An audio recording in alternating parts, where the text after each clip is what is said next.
Christmas से नहीं, इन सब से प्रॉब्लम है। एक क्रिसमस ट्री को ग्रो करने में 10 से 20 साल लग जाते हैं और हर साल 120 मिलियन पेड़ सिर्फ क्रिसमस के लिए काट दिए जाते हैं। जहां एक तरफ 2 दिन की दिवाली के फटाकों के लिए पूरे भारत को बदनाम किया जाता है। ये मैडम ने जो बातें की ना, मुझे बहुत अच्छा लगा। मैम आप जो भी है, I don't know your name, but yes I really appreciate कि आपने जिस तरह से नेचर के लिए केयर दिखाया, अपने जिस तरह अपने मतलब जो त्यौहार को लेके, जो कल्चर को लेके आपने बातें की, मुझे बहुत अच्छा लगा। लेकिन मैं हर्ट हूँ इस बात से कि मुझे जानना था कि आपने इसमें आखिर में एक स्टेटमेंट यूज़ किया हुआ है कि जब कोई भी त्यौहार मनाना होता है तो सभी लोग इकट्ठे हो जाते हैं, लेकिन जब हिंदू धर्म के त्यौहार मनाने होते तो लोग बातें करने लगते हैं। पर प्रॉब्लम क्रिसमस से नहीं है, उन सो कॉल्ड लिबरल से है जो कि सारे त्योहार तो बड़ी धूमधाम से मनाते हैं, पर जैसे ही कोई हिंदू त्योहार आता है तो सारा ज्ञान देने लग जाते हैं। बचपन से हिंदू हूँ और मैंने अभी तक ऐसा किसी को देखा नहीं है कि मेरे त्योहार को किसी ने नाम रखा हो या कोई बातें बनाया हो। हाँ, आपको मैं एक चीज़ का जवाब देना चाहती हूँ। लेकिन आपने कहा कि 120 मिलियन पेड़ काटे जाते हैं क्रिसमस के टाइम पे। एग्री, मैं आपकी बात से बिल्कुल सहमत हूँ। उससे हमारे पर्यावरण पे ज़्यादा असर होता है। लेकिन जब हम हमारे दिवाली में 2 दिन जो कंटिन्यू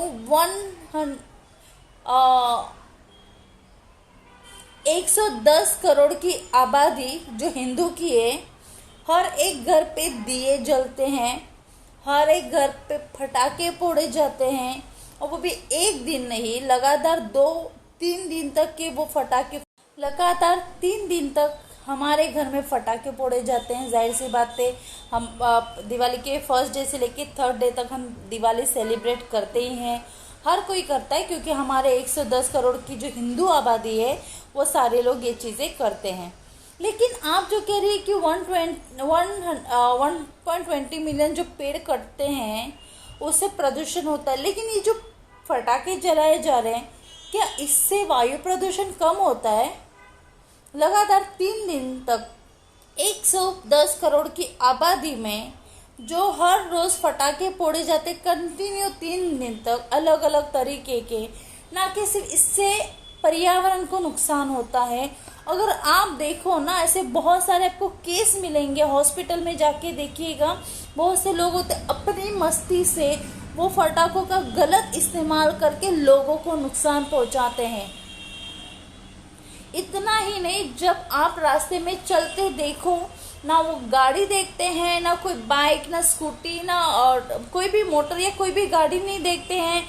वो जिस तरह जो व्हीकल दिखे, वो चाहे वो कैसा भी हो, उनको मैटर नहीं करता है, वो कहीं पे भी जाके फटाके फोड़ते हैं।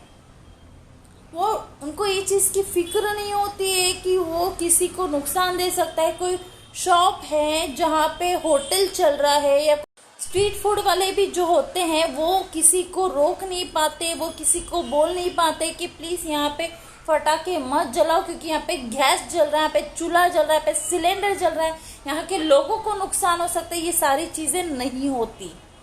उसके बाद भी लापरवाही करते हुए फटाके फोड़े जाते हैं, लोगों को नुकसान पहुंचाए जाते हैं। आप कोई भी 2 हॉस्पिटल में भी चक्कर मार लोगे ना, म्युनिसिपैलिटी हॉस्पिटल में, तो मैडम आपको बहुत अच्छी तरह से केसेस मिलेंगे जो फटाकों के वजह से हानि हुए लोग होते हैं।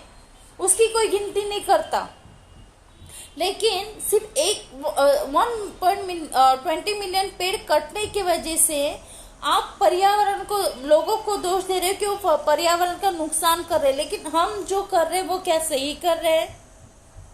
क्या हमें किसी ने अधिकार दिया है कि हमारे नेचर को हम नुकसान पहुंचाएं, हमारे पर्यावरण को, हमारे जो कल्चर है उसको नुकसान पहुंचाएं?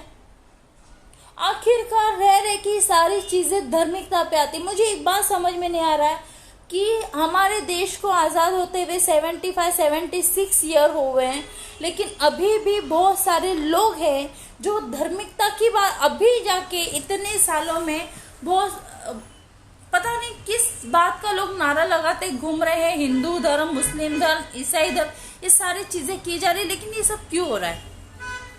हमारा देश जब गुलामी में था ना, जब देश के लिए जब लड़ने का वक्त जो समय आया था, उस समय ना किसी ने हिंदू देखा, ना मुस्लिम देखा, ना ईसाई देखा, कुछ नहीं देखा। सब इकट्ठे होकर लड़े सिर्फ इसलिए कि वो हमारे देश को आज़ादी दे सके। और जब हमारा देश आज़ाद हुआ, जब हम एकता में रहने लगे, जब हम एक दूसरे को समझने लगे, एक दूसरे की संगति करने लगे, तब जाके अचानक लोगों को धार्मिकता का भूत सवार हो रहा है। मुझे जरा जानना था कि ऐसा क्या रीजन हो गया जिसकी वजह से धार्मिकता को लेकर लोग नारे लगाते हुए घूम रहे हैं। आप जिस धार्मिकता की बात कर रहे हो, मैं सिर्फ आप लोगों से इतना कहना चाहती हूँ कि अगर आपको कुछ बदलना है ना, तो धार्मिकता बाद में बदलिए। हिंदू धर्म, मुस्लिम धर्म, ईसाई धर्म बाद में कीजिए।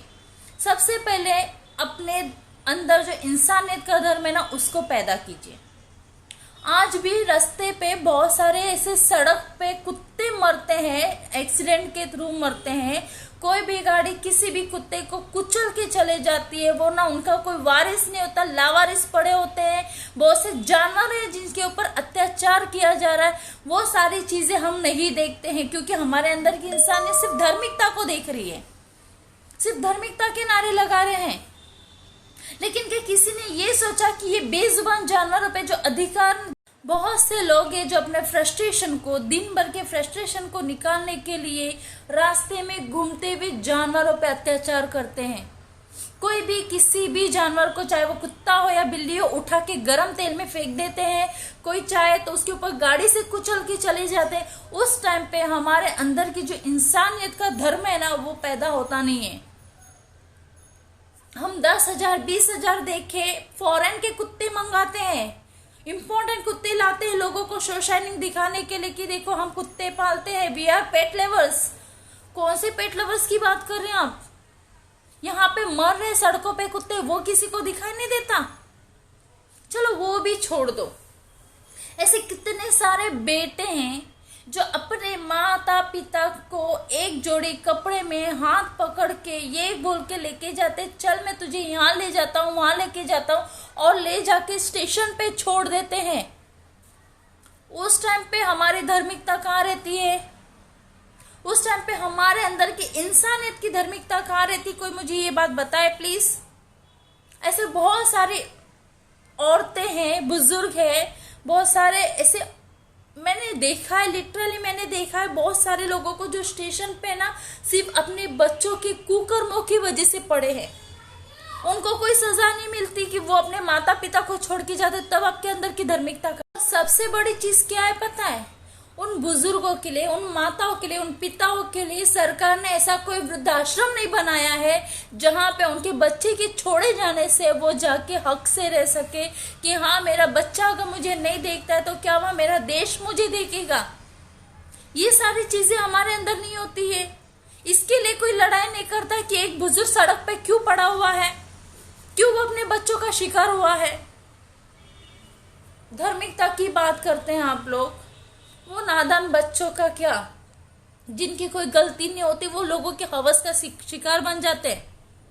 उन नादान बच्चों का क्या जो लोगों के फ्रस्ट्रेशन का कारण बन जाते हैं, उनके ऊपर मारा जाता है, पीटा जाता है, उनके ऊपर अत्याचार किया जाता है, उनको अपने माता पिता से अलग किया जाता है। जो सड़क पे काम कर रहे हैं, नादान बच्चे हैं वो, उस समय हमारे अंदर की धार्मिकता कहाँ होती है? हमारे अंदर की इंसानियत क्यों नहीं जाग उठती उस समय? उस समय हम क्यों नहीं नारा लगाते हैं कि हाँ हमें इनके लिए इंसाफ चाहिए, हमें इनके लिए कानून बनाना है? समझ में नहीं आता ये चीज कि हम धार्मिकता की लड़ाई लड़ने जाते। पहले धर्म ही तो बनिए, एक ही धर्म है वो इंसानियत का धर्म, वो तो पैदा कीजिए आपके अंदर। हम नारे लगा के दूसरों को दिखाएंगे हम क्या कर सकते, लेकिन अंदर की धार्मिकता को। मैं सभी माताओं से, सभी बहनों से, सभी लोगों से मैं रिक्वेस्ट करती हूँ कि धार्मिकता की लड़ाई हम बाद में लड़ेंगे। सबसे पहले हम अपने अंदर की इंसानियत का जो धर्म है ना, हम उसके लिए लड़ाई शुरू करते हैं। सबसे पहले शुरुआत हम अपने घर से करते हैं, क्योंकि क्या है ना, हमारे घर में ना हम जो दूसरों के घर पे जो पत्थर फेंक रहे हैं ना, हमें यही नहीं पता कि हमारे घर भी शीशे के हैं जिसके ऊपर पत्थर कभी भी लग सकता है। आज भी आपके बच्चे जो हो सकते 5वीं में, 6ठी में, 7वीं में है, वो पॉर्न देखना शुरू कर चुके हैं। क्या इसके ऊपर आपने बैन लगवाने का कोई कानून बनाया? वो तो बैन नहीं हुआ। आज भी लोग अलग अलग चीजें देख रही है, सारी अश्लील चीजें देख रहे हैं। वो चीज को आपने अपने बच्चों को रोका? अपने घर पे जो जवान बच्चे हैं, जो नशे की लत लगी हुई है, जो न जाने किस तरह का नशा कर रहे हैं, न जाने ऐसी क्या क्या चीजें कर रहे हैं, कहाँ से पैसे जुटा रहे हैं सिर्फ नशा करने के लिए और अपने आप को बर्बाद कर रहे हैं। अपने ही घर के बच्चों को क्या आपने उनको सुधारने की कोशिश की? अपने घर के बच्चे जो अपने माता पिता का इज्जत नहीं करते, उनको लोगों के सामने सम्मान नहीं देते, उनका इंसल्ट करते हैं, उनको अपमानित करते हैं, क्या उनको हमने धार्मिकता सिखाया? क्या उनको सिखाया कि सही क्या है? हमारे घर के जवान बच्चे जो अपने माता पिता से झूठ बोलते हुए अपने बॉयफ्रेंड के साथ में, चाहे वो 7th स्टैंडर्ड में है या 10th स्टैंडर्ड में या 11th स्टैंडर्ड में ग्रेजुएट है, ऐसे लोग जो झूठ बोल के अपने माता से बातें छुपा के वो जाते हैं अपने बॉयफ्रेंड्स, अपनी गर्लफ्रेंड्स के साथ में घूमने के लिए या पता नहीं क्या क्या करने के लिए। क्या हमने उनको रोका? क्या हमने उनको समझाने की कोशिश की कि ये गलत है? मैं अभी भी आप लोगों से यही कहना चाहूंगी, मैं नहीं जानती कि धार्मिकता की लड़ाई क्यों हो रही है, क्या हो रही है। मैं सिर्फ इतना जानती हूँ कि सबसे बड़ा धर्म होता है इंसानियत का धर्म। अगर आपके अंदर इंसानियत का धर्म नहीं है तो आपको कोई अधिकार नहीं है कि लोगों के लिए धार्मिकता की लड़ाई करें। आपको अगर सुधारना है, देश को सुधारने बाद में जाइए। सबसे पहले आप अपने घर को सुधारिए। आपके घर पे जो गंदगी पड़ी हुई है उसको साफ कीजिए, उसके बाद आप लड़िए। आपके बच्चे जो आपका आदर नहीं करते हैं, आपको सम्मान नहीं देते, सबसे पहले उनको सिखाइए कि माँ बाप की पहले सम्मान करें, तब जाके दूसरों के लिए लड़ाई शुरू करें। ये सारी चीजें हम नहीं करते, हम लड़ते हैं धार्मिकता के लिए। हिंदू धर्म, ईसाई धर्म, मुस्लिम धर्म, ये सारी धर्मों की लड़ाई हम कर रहे हैं, लेकिन किसी ने भी इंसानियत की धर्म की लड़ाई नहीं की। मैं आप सबसे गुजारिश करती हूँ, धार्मिकता की लड़ाई बाद में लड़े, सबसे पहले धर्मी होने की लड़ाई लड़े। धार्मिकता का बदलाव बाद में करें, सबसे पहले धर्मी बनने की कोशिश करें। अपने अंदर इंसानियत लाने की कोशिश करें। बेजुबान जानवरों को न्याय दिलाने की कोशिश करें। वो नादान मासूम बच्चों के लिए न्याय दिलाने की कोशिश करें। वो जो औरतें जो हवस का शिकार बनते हैं उनके लिए लड़ने की कोशिश करें। ये सारी कोशिश आप करें। एक उस माता पिता के लिए लड़े जो अपने बच्चों के नफरत का शिकार होते हैं, उनके लिए लड़ने की कोशिश करें। धार्मिकता की लड़ाई लड़ने के लिए हमारे पास बहुत टाइम है। फिलहाल ना सबसे ज्यादा जरूरी है धर्मी बनने की, और धर्मी बनने की लड़ाई करें, धार्मिकता की लड़ाई बाद में करें। इससे ज़्यादा मैं आपसे कुछ नहीं कहूँगी। मैं आपसे यही गुजारिश करूँगी कि मेरी बातें अगर आप लोगों को बुरी लगी है तो मैं तहे दिल से माफ़ी मांगती हूँ, लेकिन एक बार सोचिएगा ज़रूर, धार्मिकता बड़ी है या धर्मी बनना ज़्यादा ज़रूरी है।